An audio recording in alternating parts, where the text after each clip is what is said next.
welcome to this session. We're going to talk a little bit about shortcomings of intrusion prevention systems. Well, IPSs.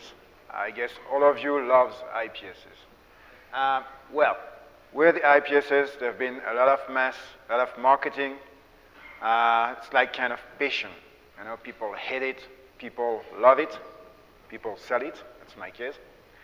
So I think that before we start with some technical stuff, it's kind of interesting to define the rules of the engagement. So first of all, you will know who's talking. Then what to expect to talk about. Also, it's important for you to know what you want when you're dealing with IPSs, because you can do many things, we'll see. You have to remain realistic.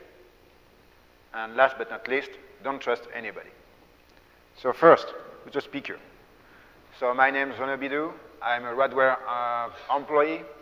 So Radware is an IPS vendor.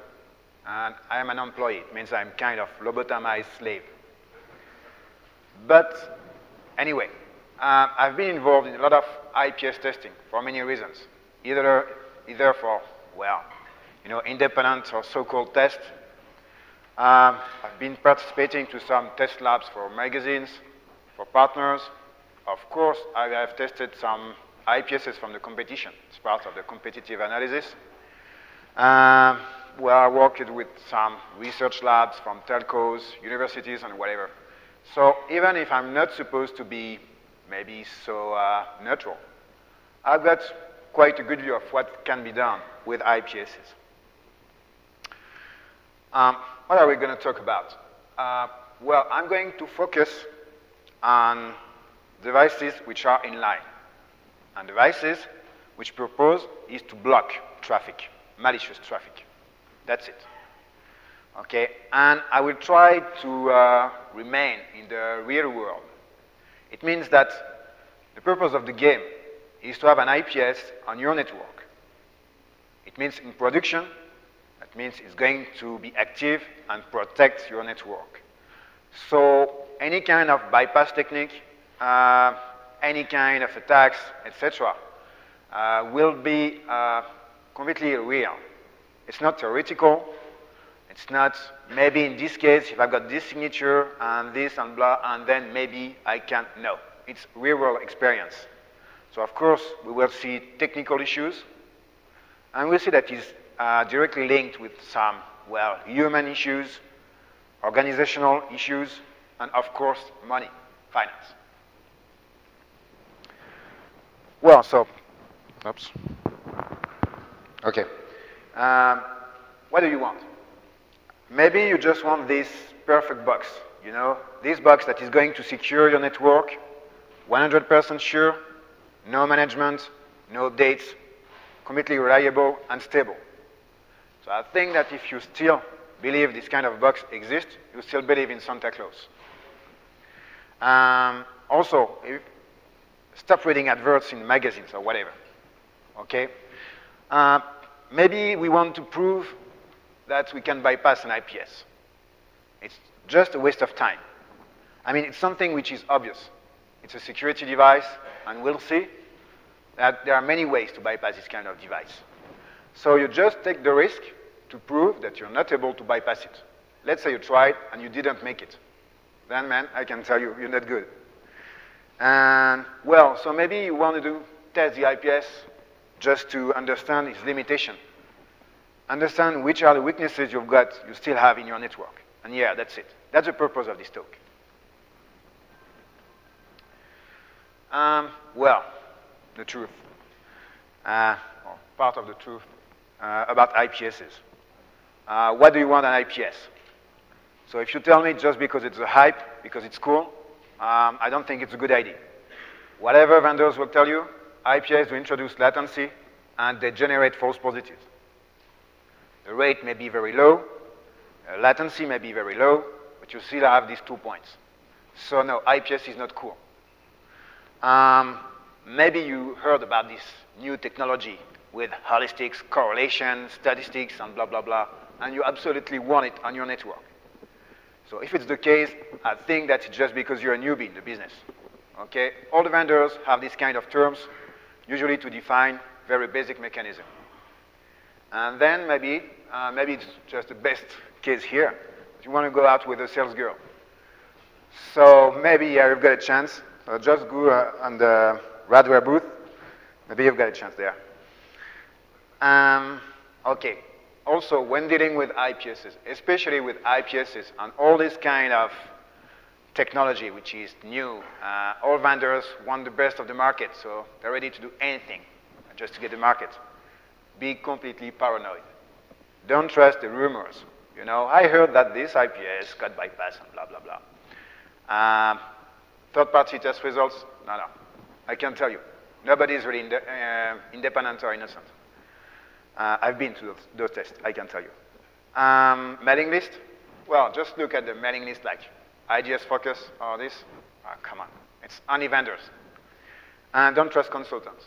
Sometimes they may look cool, okay, but they're just lobotomized slave. After all, they're all alike. So, what's an IPS? And that's my definition. And this is this kind of device we're going to work on. An IPS is something that is going to interfere on the network. Whatever vendor says, if it's going to block traffic, if it's in line, it's going to interfere on the network. It's going to enforce some kind of security policy, maybe some bandwidth management, reset traffic, generate scene cookies, whatever is going to work on the network. Also, something which is very important, I think, is that an IPS is not an IDS with tunings. Okay, no. Why? Well, IDSs are just created to report. They are going to report you a lot of information you should correlate with some other information you get from your IT infrastructure. An IPS is born to kill. It's just here to shut the traffic, hopefully malicious traffic. Reporting with IPSs is just for management and for investigating false positives. That's it, theoretically, of course. And IDSs do have some kind of paranoid mode, you know, just like sharding for almost each and every packet. Oh, I saw an HTTP packet. Maybe it's SQL injection. I'm not sure, but it's still HTTP. I don't know. Of course, it's not possible with an IPS. This kind of behavior with an IPS will kill legitimate traffic. An IPS also has to block everything on the network. And the best example is that, let's say you're playing with Snot. You know, this tool that just takes Snort signatures and send them over the network out of any kind of sessions or whatever. It's a big mess for IDSs. If they don't have their stateful engine ready and, well, quite working, you will get it completely flooded. For an IPS, you don't care. This kind of packet has nothing to do on the network, so it has to be shut. So if you tell me, well, the IPS did shut this packet, but it's a packet out of a session, out of a TCP session, so blah, blah, blah, blah. So what? It has to be shut. It's nothing to do on the network. So it's completely different behavior. And just try to mitigate denial of service attacks with an IDS. Okay? So just keep in mind that's completely different. So when I say I'm going to bypass IPSs, I don't say I'm going to bypass IDS. That's completely different. So, weaknesses and limitations of IPSs. I did identify 3 main causes. First one is false positive. False positive is the worst that can happen on your network. Okay, so it means that you're going to need very, very accurate signatures or mechanism, holistic mechanism or whatever. Okay, and we'll see a good example of this kind of signature we can get on IPSs with this OC192 DCOM exploit, which was used just for blaster war. And we'll see that some signatures looks completely dumb, but at least you're sure we will not have any kind of false positive. Also, most of the time, vendors are going to tell you, I've got 4,000 signatures, 10,000 signatures, and as many as you want. But if you go and see all those products which are in line into production, because I told you I'm interested into the real world, then you'll see that's like 200 only that are activated, or recommended for blocking, which means that the other signatures definitely suck, okay, and generate false positive at high rate. So false positive, we'll see, is one of the main reasons why we'll get a lot of vulnerabilities and weaknesses into IPSs. Performance. So performance, here we've got problem with latency and jitter. And for this reason, IPSs will have to do some choices. We'll see a lot of performance versus security trade-off in favor of performance, of course. And last but not least, and maybe the most important at the end of the day, is the position of the CSO. Okay, this guy first wants to ensure security of his job. Okay, then in this case, packet loss is not recommended. Okay, when you start to lose packets from voice over IP, from your CRM, ERP, and all this stuff, it's not good. So I tell you, this is a very, very important point. So, big families of technical shortcomings. I did just divide it a little bit, the kind of weaknesses I could find. So you've got, first of all, what I call conceptual issues. It's just the fact that because an IPS is what he is, he's got weaknesses. You will see it.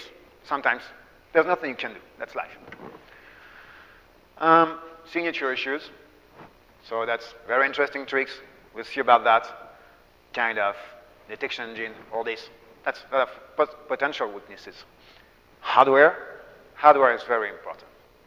We'll see how come sometimes you have to do some choices.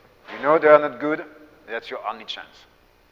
And once again, this story about performance versus security trade-off. So let's start with a quite simple conceptual case. Just an example to show you what I think is conceptual weaknesses. As we said, IPSs are going to interfere with the traffic. So at different levels.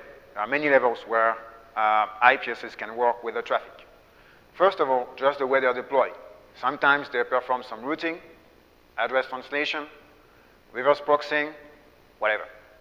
So here, yeah, you've got interaction with the network. You're going to create packet, change packet, or whatever. Also some kinds of protection mechanism. Like when you generate SYN cookies, yeah, you generate a packet. When you're doing some protocol inspection and you're just handling the session on behalf of the server, then you're generating packets. When you're performing some kind of targeting, you know, this kind of sticky honeypot, so you're generating packets. So you interfere with the traffic once again. And of course, when you react to intrusions, if you send resets, if you limit the bandwidth, or whatever, here you're going to interfere with the packet. So there are many ways, many ways to identify an IPS which is online. And just because it's working with the packets, creating new packets, we'll see that we can track changes during a session. We'll see that TTL is not consistent anymore. Maybe we've got some problems with the IP ID, the window size, some MAC addresses when we are working on a local network. So many ways to identify. Also some kind of anomalies, which are, well, it can be at network layer, application layer, many ways, just to see that, this web server is like, well, it's behaving like, I don't know, Apache. I got the IIS banner and a lot of .asp pages. That's weird, no? We'll see this kind of example also. And, well, at the end of the day, when you've got all this information, okay, I've got the second generation for ISN. I've got a good idea of the IP ID, well, TCP window size, etc. Maybe just with mechanisms such as passive OS fingerprinting, we can guess what is the nature of the IPS which is online.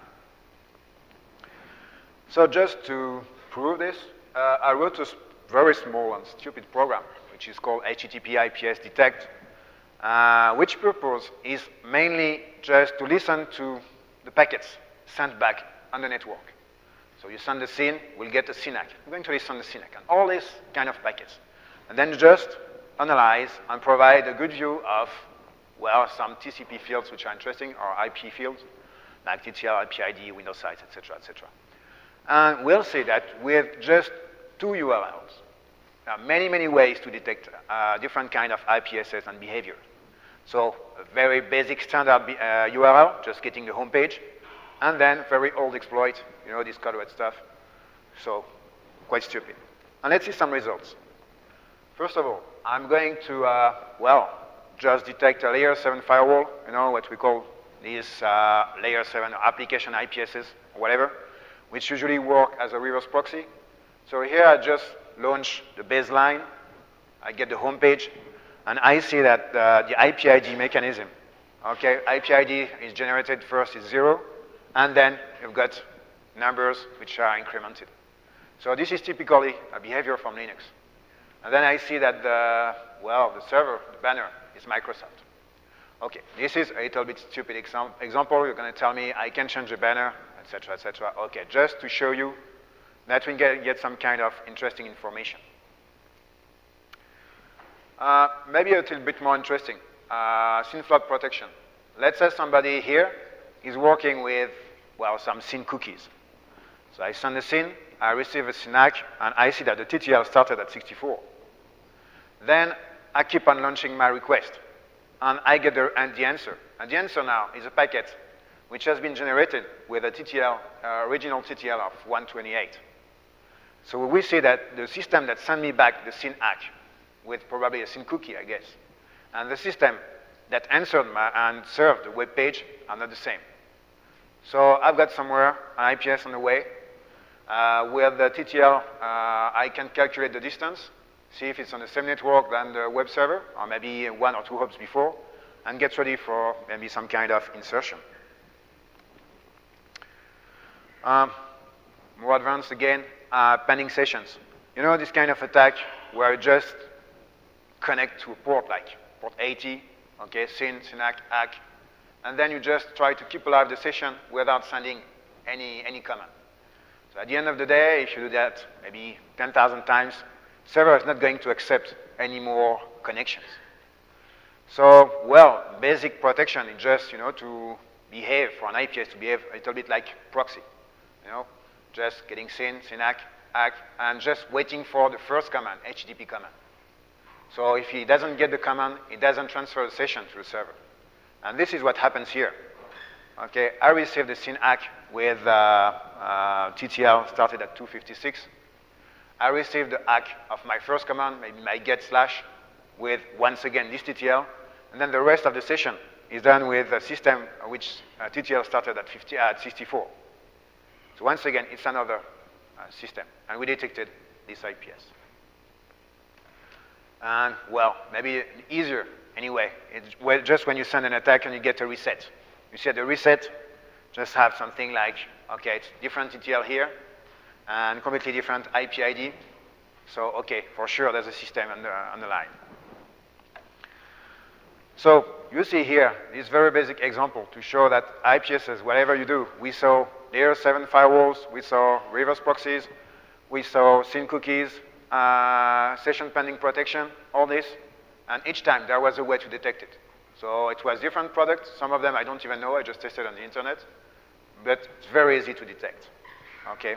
So big picture here, problem is the environment. Because how can you hide your IPS? It must behave exactly like the remote system. So, okay, if you just protect maybe like one web server, you can try to copy and, well, to patch or whatever just to get exactly the same TTL, exactly the same kind of sequence number, IP ID generation, all this, that's okay. But I was talking about something I call real world. In the real world, you don't buy an IPS to protect one web server. You want to protect your infrastructure. Maybe 50, 100 servers, thousands of workstations. So you're going to tell me that for each and every IP address, you're going to tune your IPS just to say, well, I'm going to make sure that we've got exactly the good TTL, the good IP ID, and it looks exactly like the server? No, it's not possible. So we saw this for some TCP and IP fields, but we've got some problems also with MAC addresses. When you're performing some NAT and you're working on a local network, we see that the same IP address is going, well, different IP addresses are going to answer with the same MAC address. Then you detected the NAT, very easy. Stack internals also. Why? Because systems do behave differently when handling, well, fragments, when handling all this kind of stuff. Okay, so there are different sizes of tables, and this is the kind of difference you're playing with when you're doing some insertion attacks, exactly the same. You will see that this stack is going to start dropping frags after maybe 30 seconds. and then the IPS is going to just drop it after 3 or 4 seconds. It's usually for performance reasons. Here, once again, you've been able to block it, or to detect it, sorry. And that's true also at application layer, okay? Just think about all those HTTP request smuggling, response splitting, and all this. Okay, each time it's because you can bypass IPSs, you can corrupt cache, you can compromise some sessions in some cases, just because the proxy or the IPS or the web server don't behave exactly the same. Well, it's like, you know, recently there's been a way to bypass some filters that were not really able to detect a URL, which is still valid for the server, but not for the IDS. Once again, it's the same. So in terms of solution there, well, there's no solution. That's what I said. It's not possible to maintain this kind of infrastructure. One server, well, let's say you've got a few servers and you're going to patch them. Maybe something is going to change into the stack. And then you have, once again, to go over your IPS and change all the tuning. It's not possible, differently. So maybe the only solution is to run exactly the same system, but then it will be vulnerable to the same attacks. Perfectly useless. Okay, let's talk a little bit about signatures now. Because, well, okay, detecting IPSs is okay, but not so cool. With signatures, there are many things we can do. But first, we have to understand different kind of signatures we will find into IPSs. First, we've got what we call generic signatures. They are here with kind of global pattern to detect, well, generic threats, okay, like shellcodes, buffer overflows, all this, okay? We've got, I include into this category, very basic kind of behavioral signatures, which is like, you know, if I see 10 authentication attempts in less than 1 second from one source to one destination, I say it's a brute force attack. I get it into this category. Then we've got the vulnerability or vector-based attack signatures. So they are going, these kind of signatures are supposed to be more accurate because they are going exactly to sign the vulnerability and the way it's been exploited. So should be quite resistant to any kind of obfuscation, very accurate, but we'll see it's still not perfect. And then you've got the exploit-based. You've got the very exploit, and you want with your IPS to block this exploit. Not no any variant, just this exploit. That's even more accurate. But of course, that's too accurate. And just keep in mind those very important issues: false positive, performances, and maybe evasion. I say maybe because, once again, what's really important for you, if you don't want to get fired, is first to ensure that your network should have good performances and doesn't drop packets. Talking about some generic signatures. We've got very basic and standard patterns, like, you know, just NOP sleds, null sleds, all this, usual shellcodes. We saw this kind of very limited behavioral, which is just dumb statistics. And here, the problem is false positives.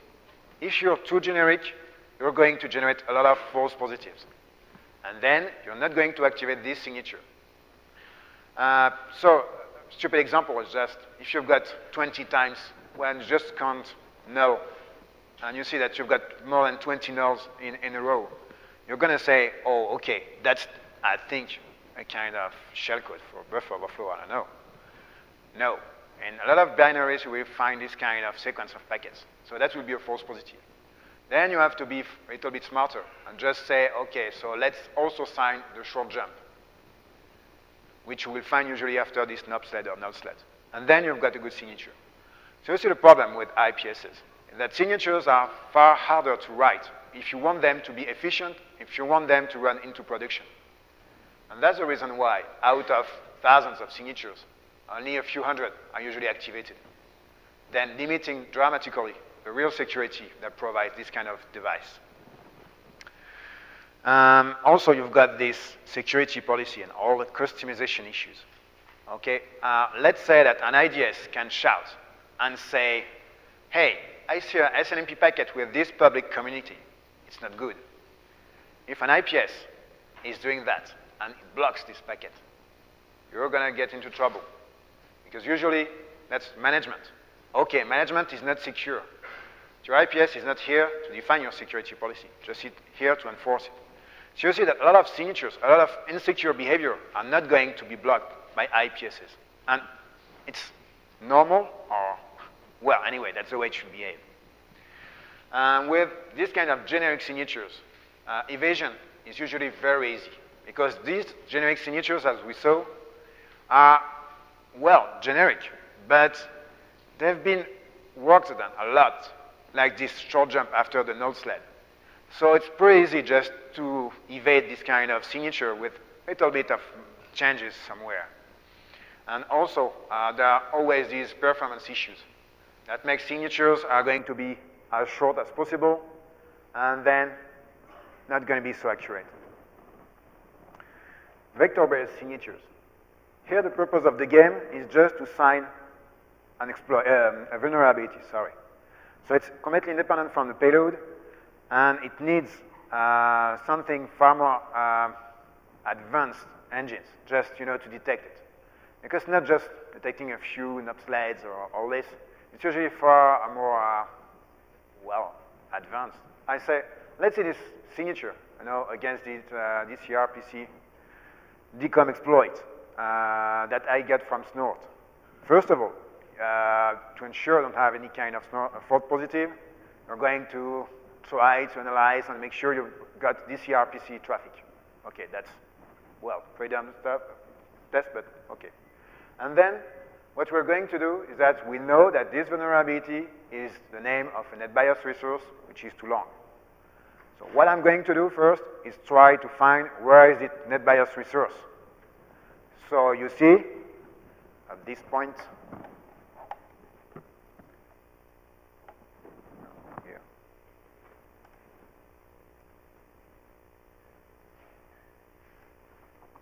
Whoops.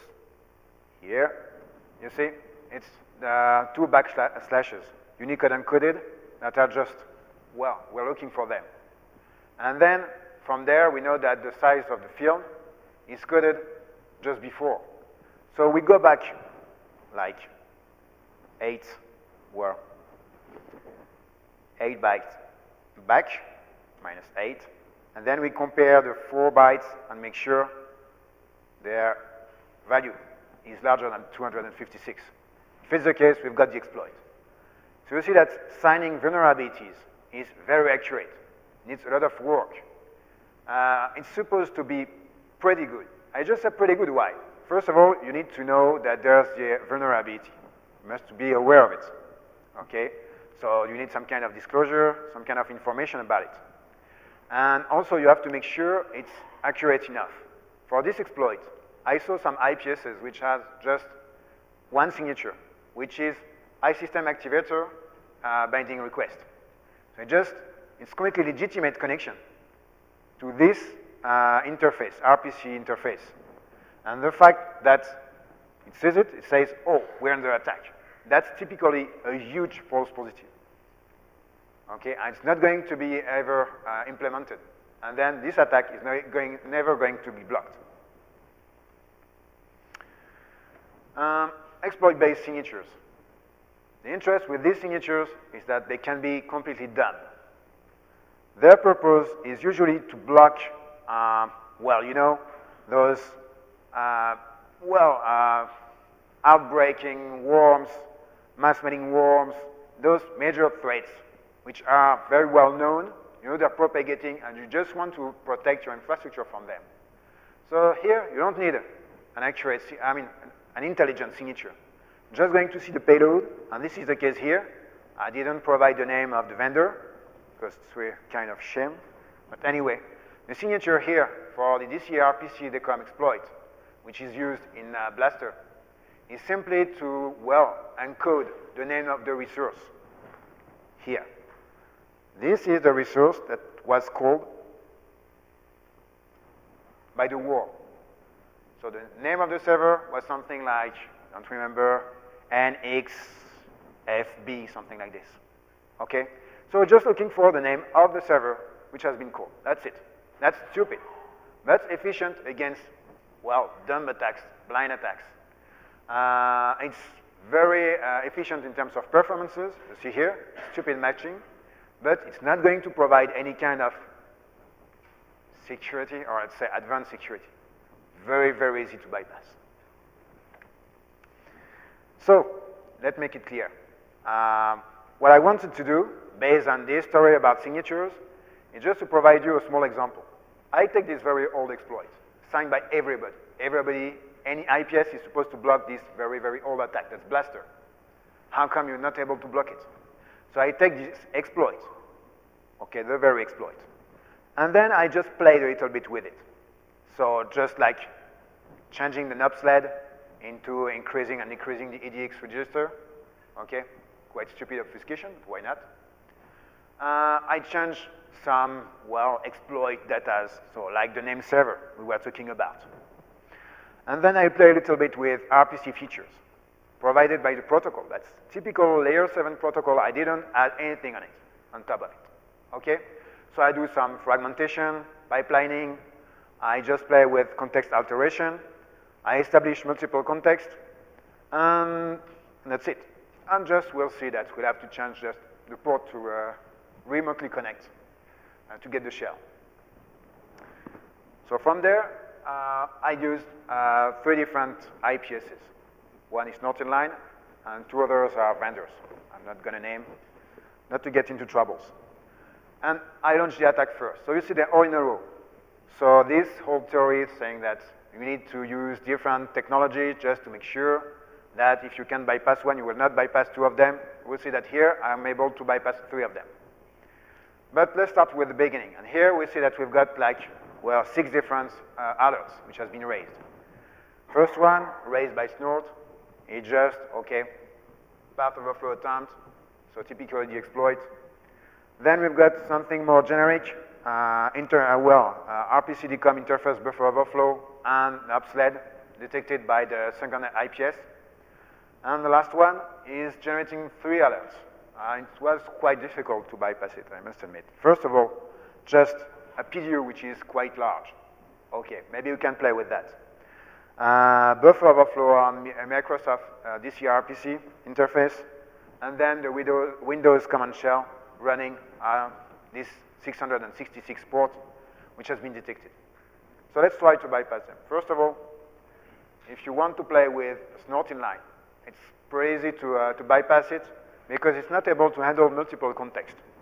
So in this small software, I just activate one feature, which is multi-binding. I say I'm going to establish, well, some sessions on some interfaces, interfaces, establish some bindings, and then bind on the iSystem activator and launch the exploit. So first it was just copy and paste from the code of Metasploit, and then I improved it a little bit more. We'll see why. But here, it's very basic. Snort is not able to follow different contexts. So as my exploit is launched on a context which has context ID of, I don't know, maybe it's randoms, but not context ID 0, it's not going to be analyzed by Snort. So that's one. Let's try now to bypass the second one. Problem is the knob sled. So as I told you, I just activate the obfuscated shellcode option, which simply changes, you know, this knob sled into increase and decrease the register, and that's it.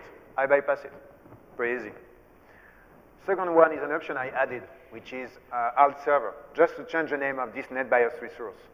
And we see that this IPS for this signature, or this detection of RPC decom interface buffer overflow, we're just relying on the name of the resource.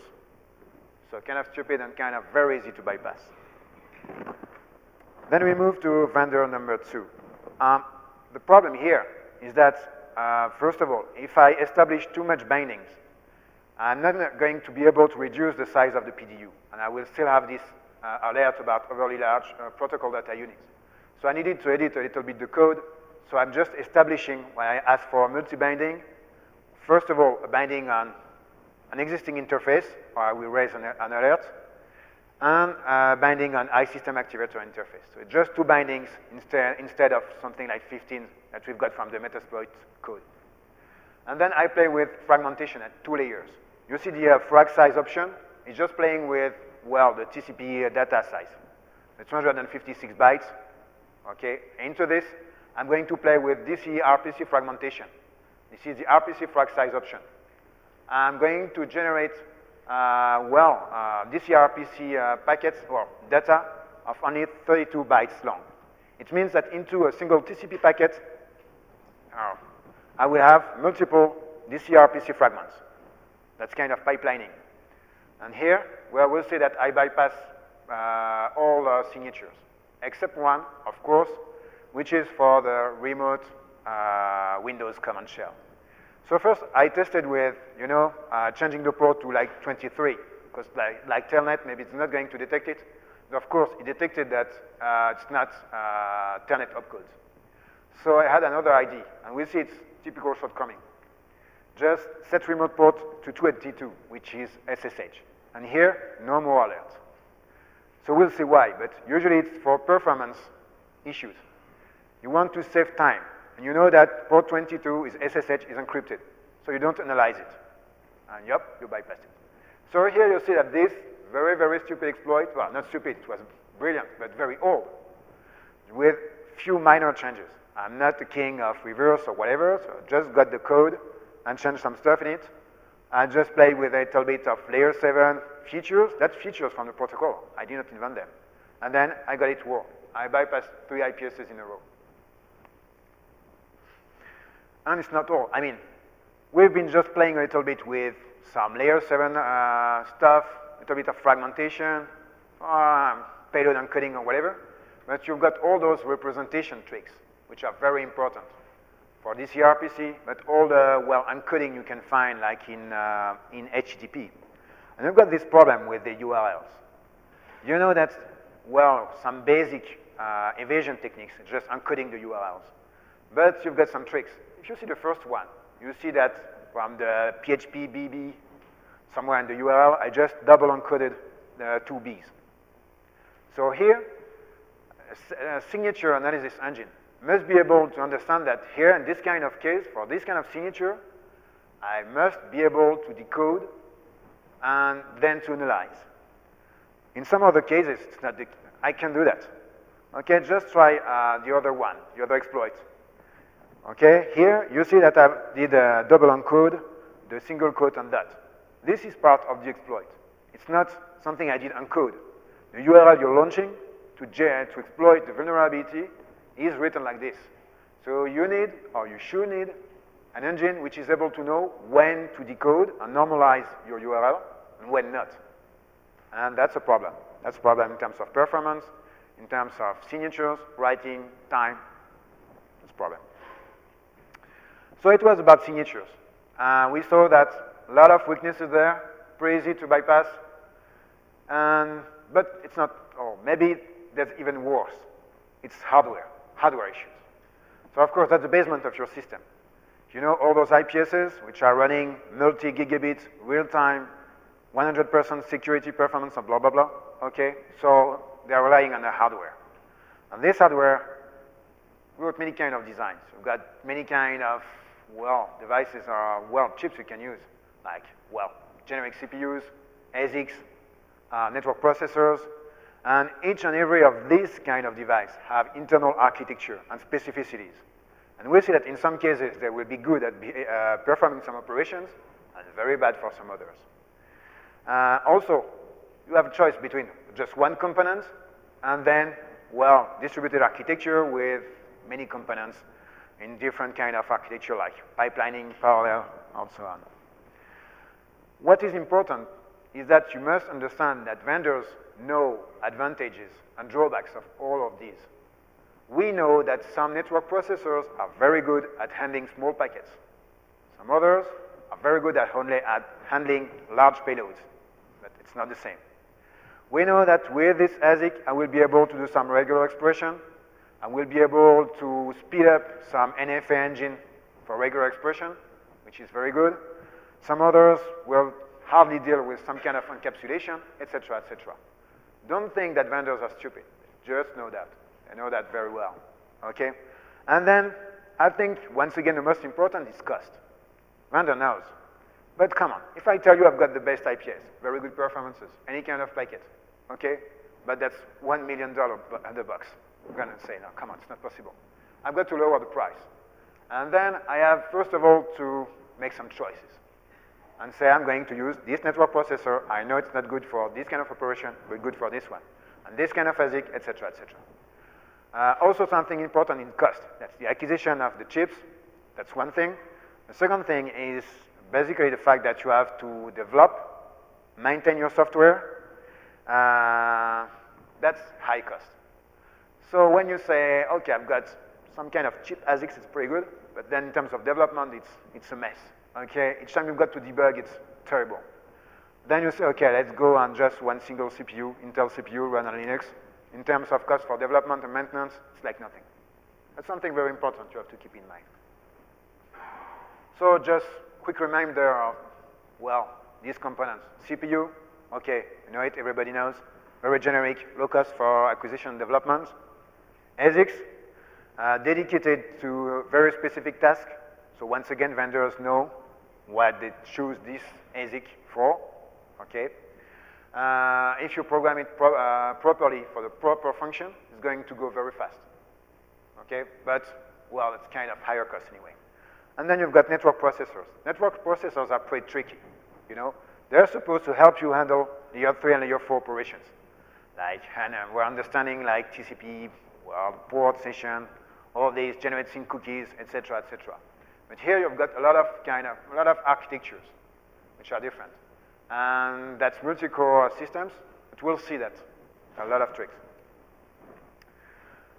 In terms of architecture, when an IPS vendor is designing the system, you've got a choice usually between pipelining and parallel processing.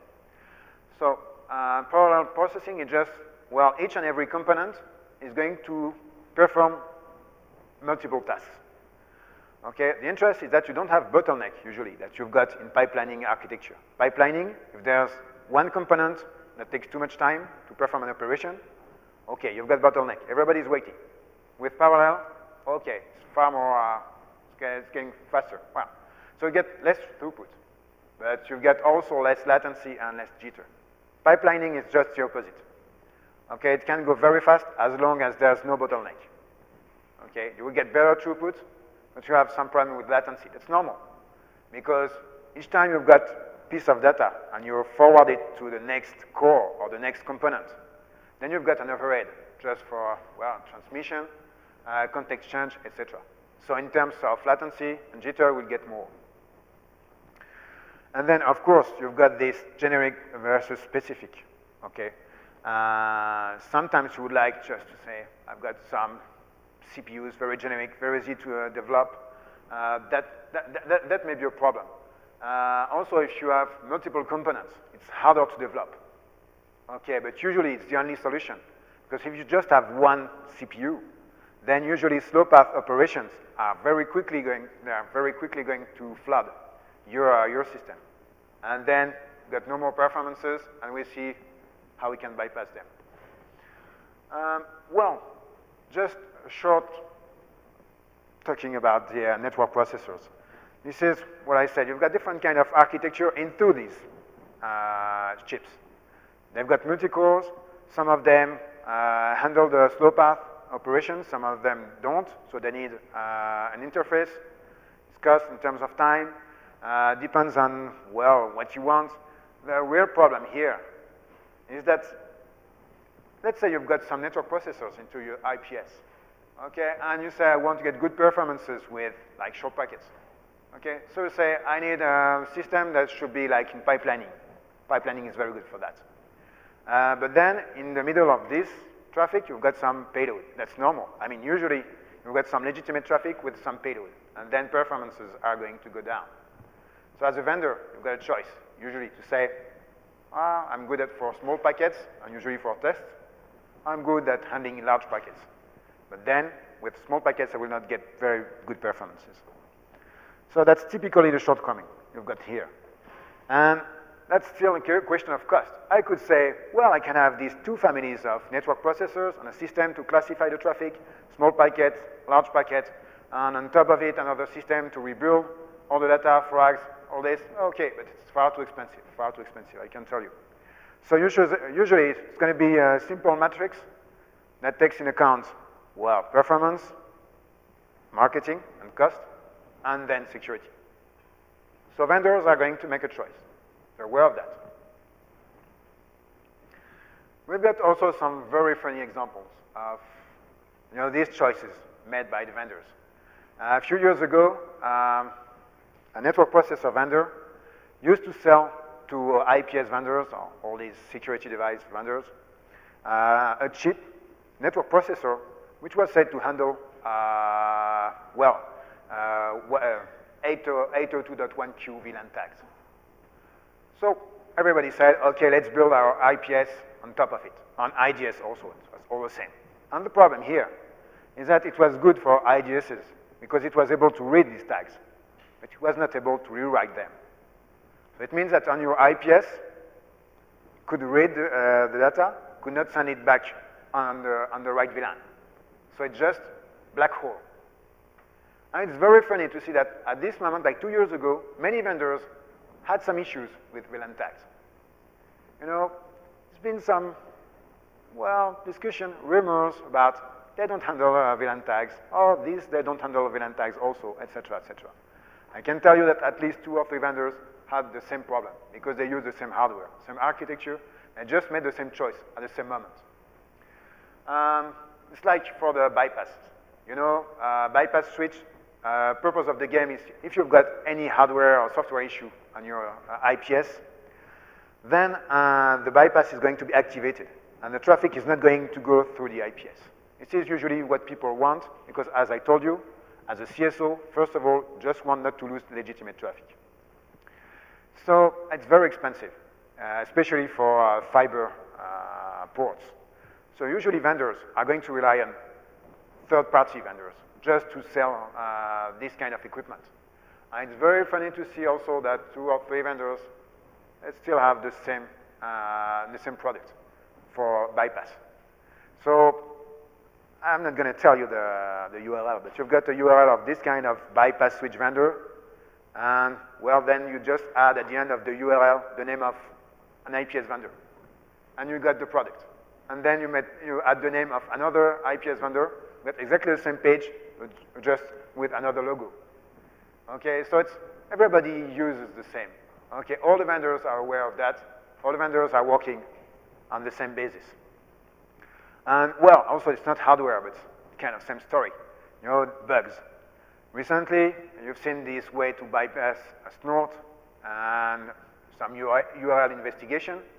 I'm just curious to know how many vendors, it's mainly for layer 7 firewalls there, some IPS also, did just update a few days after that, just because they were patching something, maybe patching their snort engine, and maybe even worse, how many did not patch?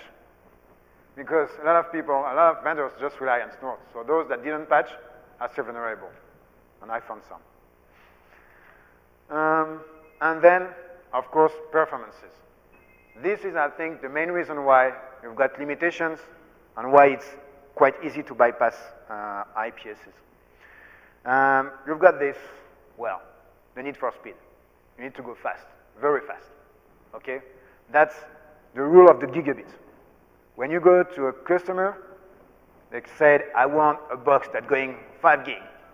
Okay, it doesn't really know what it needs for that, but okay. And latency is now the value, the metric, which is God for us. And sometimes even values are kind of stupid. Are you sure you can make a difference on your network when you've got like 30 microseconds of latency against 200 microseconds? Maybe for some traffic, not all of it, definitely. So you've got this throughput. That's holy grail. You've got to get best throughput as possible. Then, okay, you're a vendor, and you know that, first of all, the guy in front of you is probably not be able to test properly the IPS. And you also know that he will not buy anyway if you don't handle this bandwidth. He tells me he needs 2 gigabit, I'm going to gave him a product that does handle 2 gigabit of traffic. Okay? So what do I do? What are the issues? Well, interface cards, network interface cards, no. Switching fabrics, no. All the rest, yeah. You've got performance issues everywhere after that. So when you go into physical components, you've got, well, bus speed, memory access, all this is going to impact performances. In terms of software, all the features you can have, you know, like, okay, some stateful, analyze signatures, generate SYN cookies, and do some bandwidth management, and, well, behave like a honeypot, all this. No, come on, that's big, big use of resources. So, in a nutshell, what we want is security which is transparent.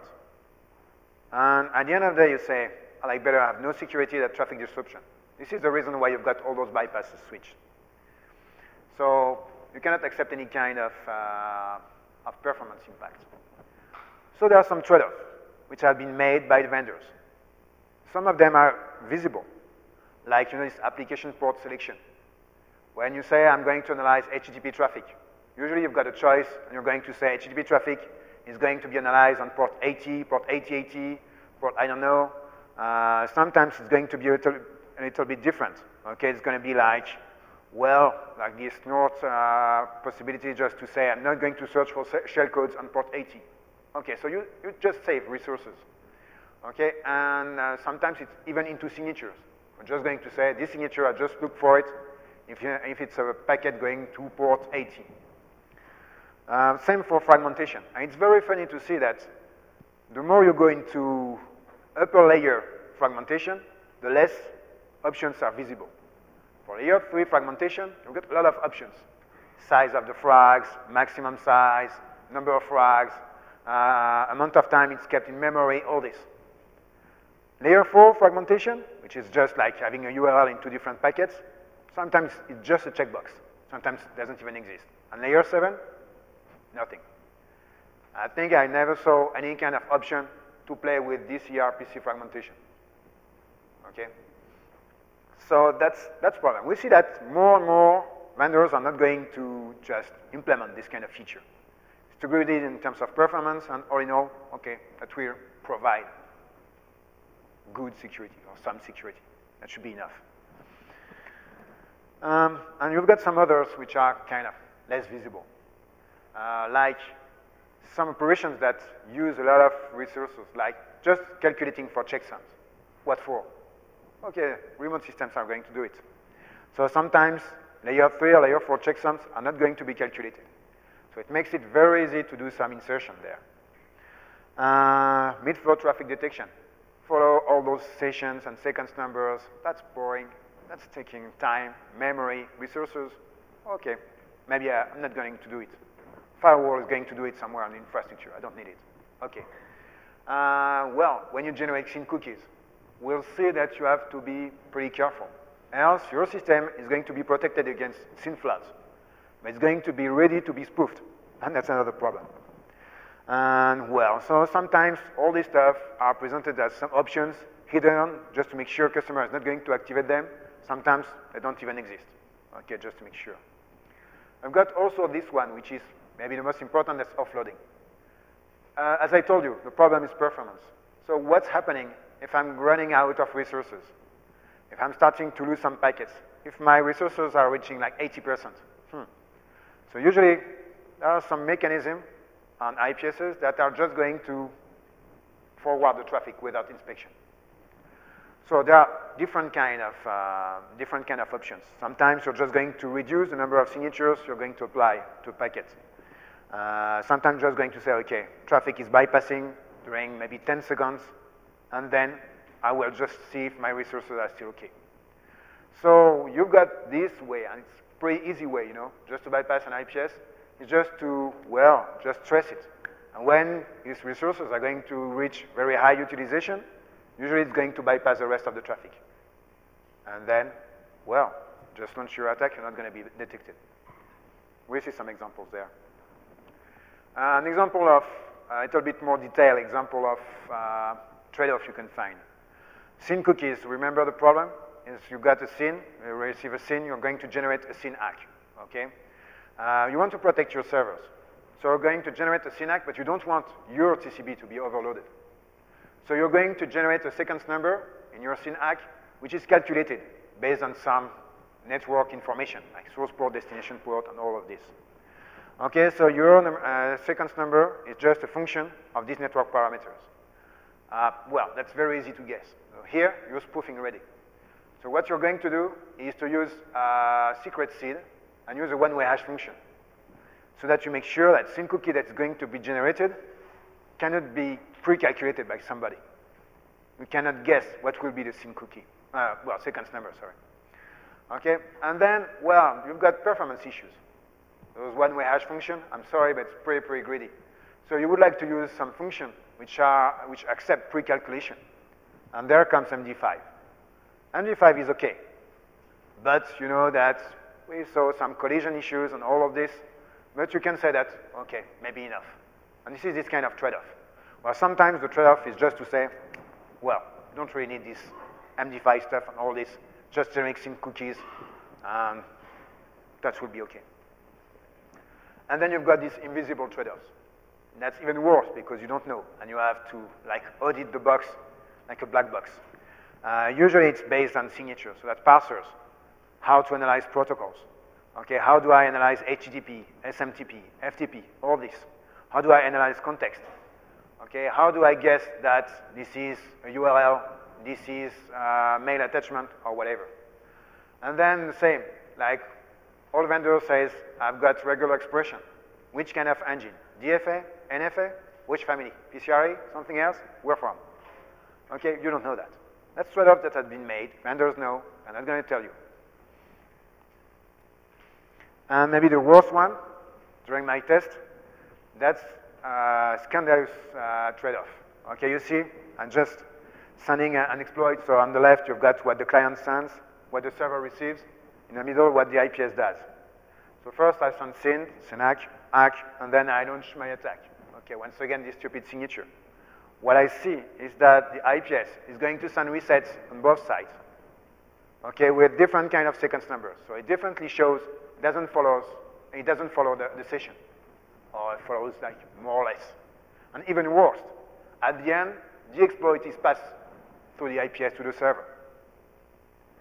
So the IPS just relies on the fact that, okay, with all these resets, we've got a chance that session is going to be closed, and then the attack is not going to be efficient. Okay, we'll find no documentation about that. Of course, you have to audit the system to make sure. So you see, there are a lot of trade-offs which has been made. That's only for performance issues. Performance is a pain, I can tell you. So how to test all those limitations? I did start to write a small tool, which is still very early stage code, which will help you just, well, to test for some features, okay? So it's kind of modular architecture, and you've got different categories of tests. Detection and identification, scan, fingerprinting, evasion, DOS attacks, and false positives. I provide some scripting capabilities. If you want to compare two IPSs, you need exactly the same sequence of tests. You just have to replay the test. Very simple reporting. So I've got the interface. And if you want to test more specifically HTTP limitations, we'll have, first of all, different kind of exploits. Why? Because some exploits are sometimes very tricky in terms of signing without false positive. So if you see the list of exploits, it looks like, well, kind of stupid, like the OSTAT exploit, PHPBB. I think I've got, I don't know. But it makes it possible to test without even you knowing, but some regular expression mechanism, some, well, decoding features, just on one simple exploit, without any evasion technique. And then I provide some evasion techniques, URL mutation, so different techniques, and I perform a test before, because sometimes, okay, you have got a lot of mutation techniques, you send the URL and say, hey, it's not blocked. Yeah, but it's not understood by the server anyway, so that's no interest.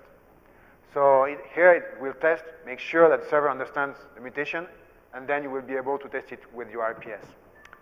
Of course, HTTP request smuggling, very important, because a lot of IPSs are not going to be able to detect this kind of attack, so different ways of smuggling, of course, because you've got different mechanisms. But we'll say that most of the time you will be capable, will be able to bypass IPSs, even layer 7 and all this stuff. And insertion mechanism here is based on layer 4 checksum validation. And I've got, well, a tool which is standalone just to test this feature. Very easy. And you see that a lot of IPSs don't test for this kind of feature. And then, well, testing DCRPC. So it just the code I showed you, which is included into this framework, just, well, makes it possible to play with this very old exploit with, well, shellcode obfuscation, change the resource name, remote port, bind on multiple interface. So it's still the old way. So it means the Metasploit way. You have to audit it a little bit. I mean, change a little bit the code if you want it to bypass some IPSs. But I know you will be able to do that. That's pretty easy.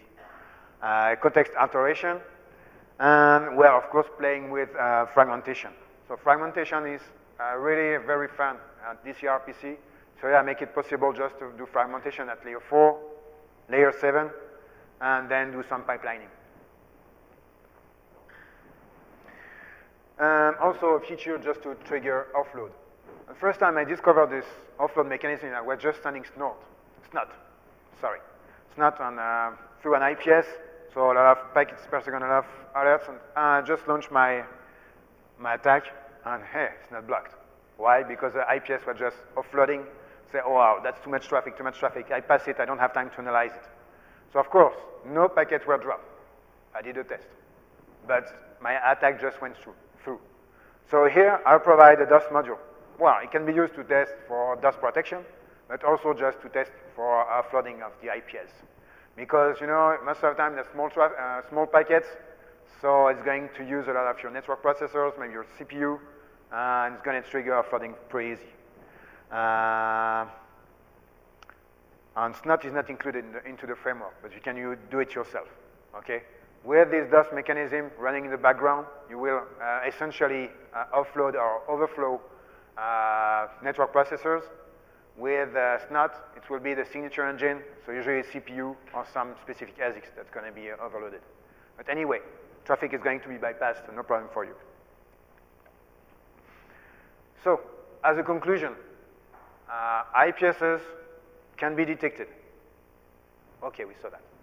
They can be bypassed, and you can pretty easily generate denial of service attacks. And that's because of cost. That's, I think, most important thing. Physical limitations. We saw that with hardware, design, all this. And of course, the CSO's fear of unemployment. Just, first of all, the traffic must go, then security.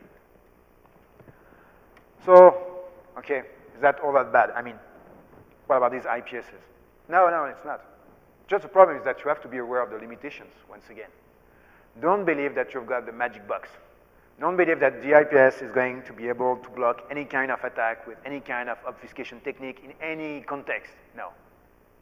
Just acquire an IPS for what you want. You need to get protection against SYN floods, then get the best IPS you can find for SYN flood protection. And don't ask this IPS in the meantime to do bandwidth management, to do, I don't know, signature analysis, and all this. So you need to know the limitations, so it will be possible for you just to, well, to get the right solution, and you have to understand it. You have to understand which will be the limitations, because even if you've got the best product for this problem you face, this product have limitation. Maybe it can be detected. Maybe at some point can be offloaded or overloaded, all this. Then you have just to realize that's kind of logic. Okay, it's logical. I mean, there's no perfect solution. When you've got a limited amount of memory, and this memory is completely full with frags, what do I do with the next frag that comes? Either I drop it, so I drop packet, or I forward it. It's logical, and just normal. And also you have to accept the fact that it may be expensive to have a good product, okay? That's one problem with vendors. They're fighting for low prices. It means they're going to make some choices which are not good, maybe. But that's the only solution to have those products not too expensive, because we know customers are not going to buy too expensive products. Well, I can understand them sometimes. And of course, you have to know what you want, okay? And that's another problem. You need some skillful people to test IPSs before you deploy them. But that's another story. So thank you for your attention. If you've got any question. It was really boring. Okay, so thank you.